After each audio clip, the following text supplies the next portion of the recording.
বলো তো আমি কি নিতে এসেছি দোকানে দোকানে এসেই কিন্তু আগে ভিডিও স্টার্ট করে দিয়েছি। বললাম যে ম্যাগি দাও, দিয়ে আমি আবার একটু ভালো করে ভিডিও নিয়ে নিলাম। হ্যাঁ, ম্যাগিটা এই জন্য নিলাম, আজকে অনেক দিন পর স্কুলের বন্ধুরা এসছে আমার বাড়িতে। তো ওদের সাথে বসবো, বসে আড্ডা মারবো শুধু মুখে, তা তো হয় না। আর সব থেকে ইজিলি বানিয়ে নেওয়া যায় সেটা হচ্ছে ম্যাগি। তো ম্যাগি কিন্তু 2 মিনিটে হয় না, এটা কিন্তু বলা ফাও। টাইম লাগে বানাতে, বাট ইজি, তাড়াতাড়ি হয়ে যায়।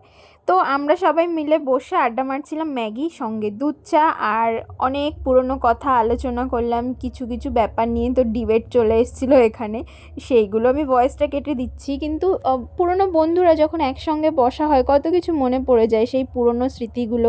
স্কুল লাইফে কী কী করেছি, কে কার দোষ গুণ দেখে বেড়াতাম, তারপরে দোষ ঢাকতাম, কারোর নামে ভালো কথা বলতাম, অনেক কিছু অনেক কিছু, মানে বলে বোঝানো যাবে না সেই স্কুল লাইফের ব্যাপারটা কী ছিল।